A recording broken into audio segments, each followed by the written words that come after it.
It's very difficult for you to break into a Chinese group. Really hard to make friends. But once you break that barrier, then you have really good friends. Yeah, like really close friends who are willing to help you and who are always there for you. So, yeah, I just left my bike out there without putting a lock to it because I know no one is going to take my bike. Because I would like to tell you, don't be afraid of coming to China. It's a really good experience. Take that first step. Don't listen to the stereotypes.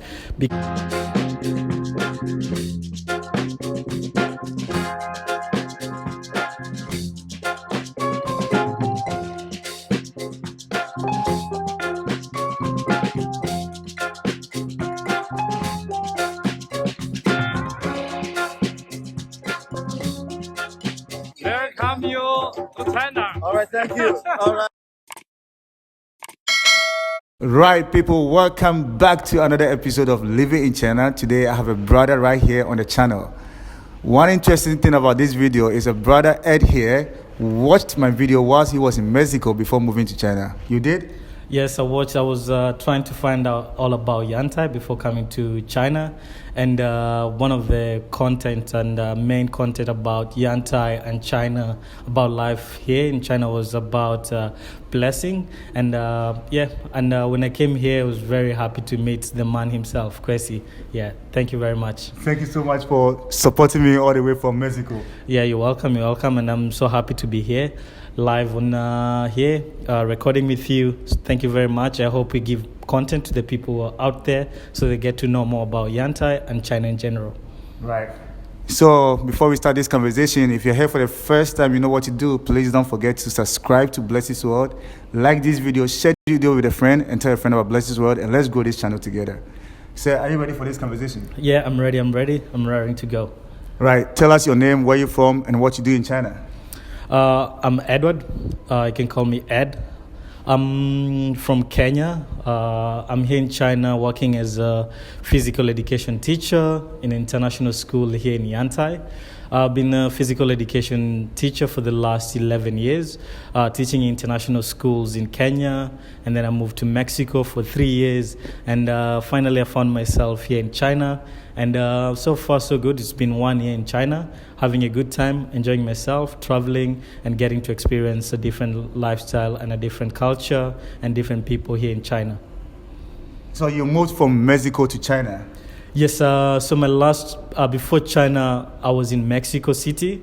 I was in Mexico City. I'd stayed there for 3 years, and then straight after Mexico City, got a job here, and I moved here, but I moved during the COVID time. So it took, I had signed my contract in 2019, and then moved here in 2020. I went for holidays back in Kenya it was meant to be 1 month, but I ended up staying in Kenya for 2 months holiday, which I really appreciate because I've not been able to go back to Kenya. So it was nice going back home, staying with family for 2 months, and then I came over to China. So Mexico, and then holiday back in Kenya for 2 months, and then China.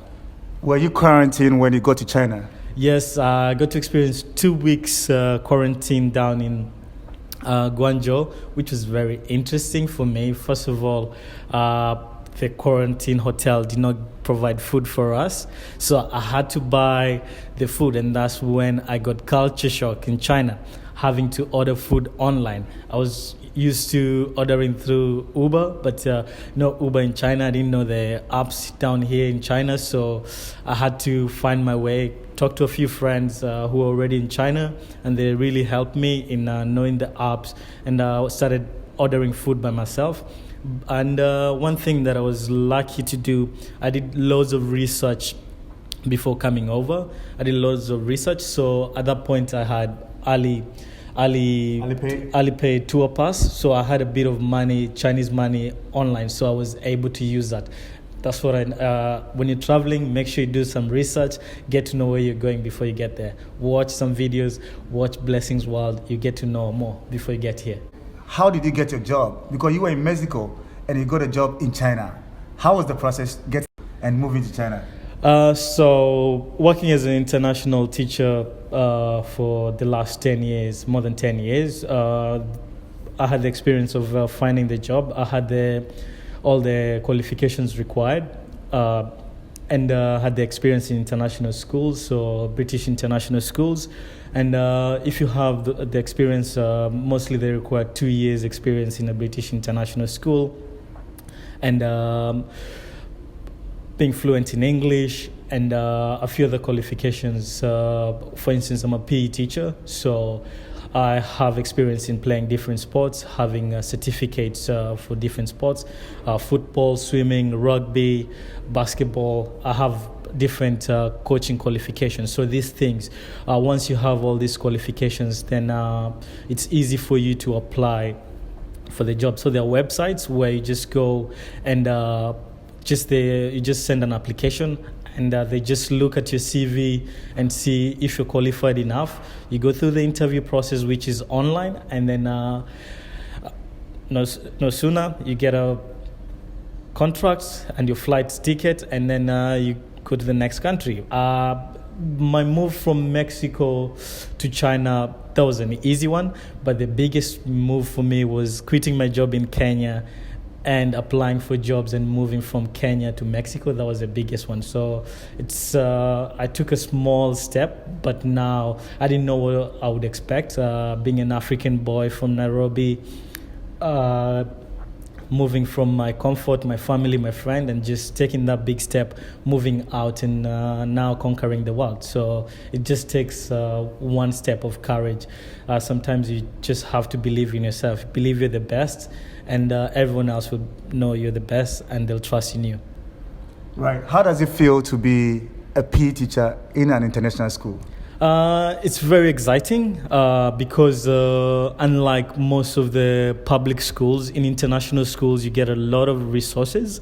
You get all the resources and you get all the time, and the lessons are in the timetable. They get the same amount of time and the same value as other subjects like English and mathematics. So there's emphasis not just from the PE teacher. So for PE teacher, it's international schools is quite easy compared to public school, because in international schools they put a lot of emphasis on physical education and physical well-being of the students, because they want the students to be all-rounded. So physical education is given the same emphasis as other subjects like English, mathematics, and history. And this is something that I like to do. I play a lot of sports, not just here, since I was small, and it's a way for students and teachers and adults to make friends. I've made so many friends around the world through sports. So being a physical education teacher is a really good thing. Do you feel pressured, or do you think there's too much pressure on you as a PE teacher in China? No, there's not too much pressure because I'm quite experienced in this. This is something that I do, and I've done it for the last 10, 11 years, having taught in international schools in Kenya, students from different countries, Chinese students, American students, English students, Swedish students. So I had the experience and the background to just be able to know what to expect from the school and from the training that I got in school and experience that I get from playing sports myself. It's easy for me, and when it's easy for me, I make it easy for the students, so everyone is happy. You being a black man and a teacher, a PE teacher in an international school, I'm pretty sure that you basically look different from all your students. What are some of the strategies that you put in place to make sure that your students are very comfortable around you? Strategies that I put, first of all, I make my students feel comfortable. I make sure that my students are very comfortable in my class. I just make sure that everyone is comfortable and they feel appreciated, because some of the times it's the students are not sure. You're a foreigner, they've never seen a black man, it's their first day, they've never seen a black man. One of the simplest strategy, just smile. Just smile. Just that's the first thing. That's the first impression they're going to get from you. A big smile. They're going to see a big smile from you, and they're going to see this is a friendly person.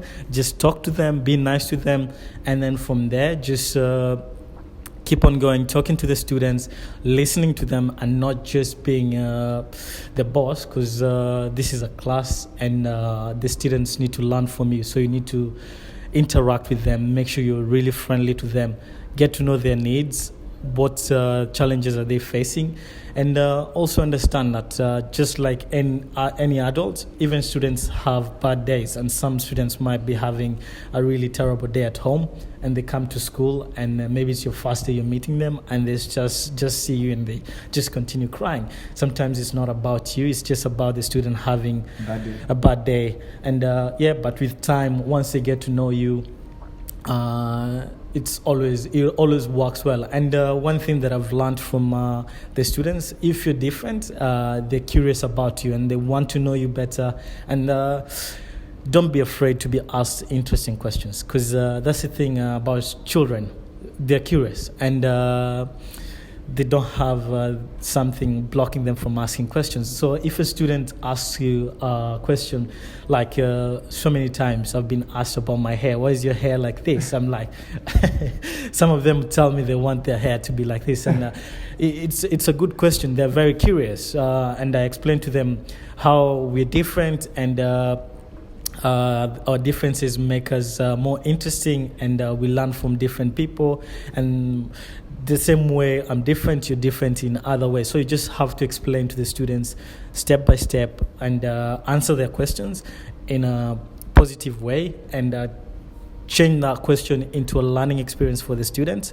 And that's how we make the students better, and they understand people from different backgrounds, people for different races, different continents, different countries. Yeah. So, having lived in Kenya, Mexico, and now China, how is China different from these countries you've lived so far? I'd say China is a bit different in terms of, number one, the language is a bit different. And with the language comes cultural differences. There's a lot of cultural differences in China, like things that people do, like how they relate to family. Chinese families are very close knit.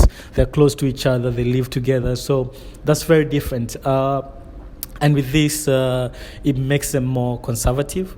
And it's very difficult for you to break into a Chinese group.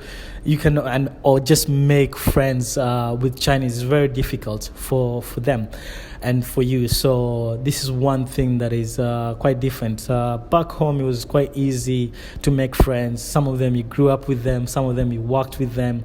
But in China, it's a bit challenging. But the thing that I've learned about China is really hard to make friends.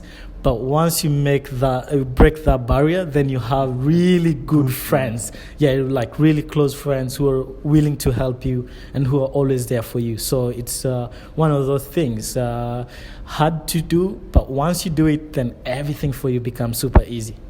I see that you travel a lot within China. Oh, yes. The last 1 year I've been all over China, and this has given me different perspective about China, different provinces, different places, and that's very interesting. And just before I came here, I thought the Chinese were just one tribe or one race. But by traveling different cities, I've seen different people, like different experiences from people from Shandong province are quite different from people down in the south, Guangdong, and just going further to the west, very different. With my experience traveling from Yantai, going to Beijing, Inner Mongolia, going down to Shenzhen, Guangzhou, all these people are very different. And Yangshuo, really small city, really interesting, a nice place to visit. It's like really good. And just the scenery is quite different. Like moving from Shandong, going all the way to Inner Mongolia, you're just moving from really wet place, and then 1 hour flight, you're deep in the desert. So it's a very interesting country, quite diverse, different languages as well. What many people don't know, the Chinese have like different dialects and different things. So this is very interesting for me. And the more I travel, the more I see China, and the more it becomes interesting, and I want to travel more and see more things around China. Would you say working and living in China has improved your life in any way? Uh, Financially, I'd say I've been able to save more. I've been able to save more because cost of living compared to income is decent. It's decent, so I'm able to travel. I'm able to live a decent life, and I'm able to save. So I'm able to do different things. Working in different international schools and different countries. Sometimes different countries have good pay, and but the cost of living sometimes eats up into the income. But in China, it's up to you to decide what you want. It's up to you to decide what you want. If you want to live a luxurious life, yes, you can live a luxurious life, but that will eat into your savings. So you just need to find that perfect balance between living a good life, saving, traveling, and just having a decent life. Because at the same time, you don't want to just say like, oh, I'm not going to do anything because I want to save, because I'm still young. I have a future in front of me, so I need to make that decision of saving, but at the same time live. Right. I just need to find that perfect balance. So that's my experience in China. How does it feel to be a black man in China? Being a black man in China, first of all, being a foreigner in China is quite a big challenge for everyone. Number one is language barrier. There's a big one. Not speaking Chinese / Mandarin, it's quite a challenge, and not being able to read the language. And that's one of the biggest challenges that I've faced. And then the people around, especially Yantai, it's not a big city, it's very small. So every time the students see a foreigner, they're like, wow, there's a foreigner, and they just run to their dad and say, dad, baba, why go run? So that's one thing they experience, but that's for every foreigner. But it comes to a black man, they're like, oh, that's a black man. It's not just a foreigner, that's a black man. So that's even more challenging. In terms of just socializing, it's really challenging for black man. I think maybe I might not be right, but some of the Chinese ladies are curious about black men, but there's also the stereotype. They're a bit afraid, and they're a bit afraid to be seen with a black man. So that's one thing that I've experienced. But that said, there are a few Chinese ladies who have black husbands and foreign husbands. So it's just it's challenging. At the same time, you just need to find the right people to socialize with, and also just finding a social group to join. It's always challenging because of the language barrier, and some of the people who can speak English are not confident enough to speak English because they've not been practicing their English for a while. So being a black man is challenging, and being a foreigner is always challenging. So for me as a black man, it's a double whammy. It's a double. Okay. From your experience, would you mind dating a Chinese woman? I wouldn't mind dating a Chinese woman. I just need to find the right person for me. So for me, it's not. It doesn't matter if they're Chinese, they're Kenyan, they're African, they're from whichever country. As long as I find the right person, I think I'll be more than happy to date anyone. I don't mind as long as our vibes, they get to know my vibe, they get to understand me, I get to understand them, they get to deal with my madness, I get to deal with their madness. So if we can find that fine balance, then I wouldn't mind dating someone, Chinese or foreign. Do you feel safe as a black man in China? Oh yes, I feel very safe here. Really safe in terms of security. It's very secure. You can stroll home at 3 a.m. Straight from the bar. You can just meet people, not worry about what's going to happen if something bad is going to happen to you. So that's something that I really enjoy here, especially coming from Mexico City, which was considered very dangerous. But and moving to China, which is quite safe. So for me, it's very okay. For instance, so one perfect example.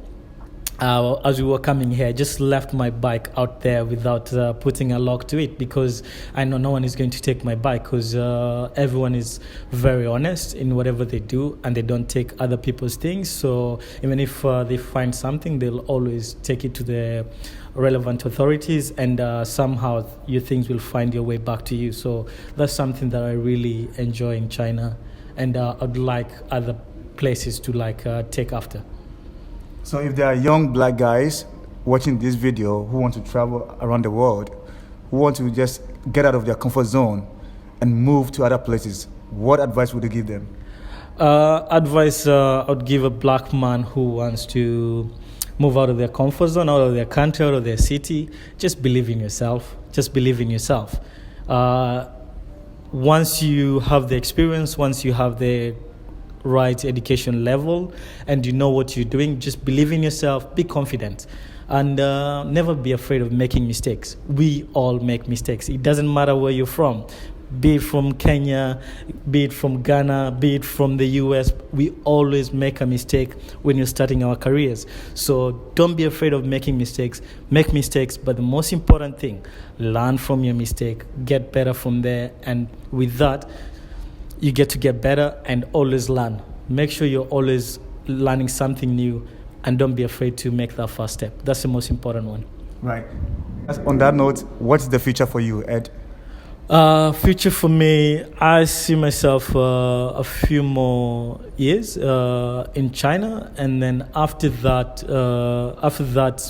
maybe I might move to another country around Asia, but you never know. I might stay in China, but the plan is just to do 2, 3, 4 years in China, two contracts in China, and then after that, see what the future holds for me. All right. Before I let you go, what's your favorite Chinese word or phrase? Chinese phrase, 没事. And what does that mean? Don't worry. Don't worry. On this note, we say thanks to Ed for sharing his experience with Living in China series. And what do you tell people watching this video? I would like to tell you, don't be afraid of coming to China. It's a really good experience. Take that first step. Don't listen to the stereotypes, because there's a lot of interesting things in China. I know there's not too much information out there about China, but with Blessing Walls, you can get all this information. You get to know more, and you get to see people like me, real life, living a decent life in China. Thank you very much. Keep it at Blessing World. Keep it locked. Thanks, man, for talking to us. Thank you very much. I appreciate your time. Thank you so much, bro. Thank you so much. Bye.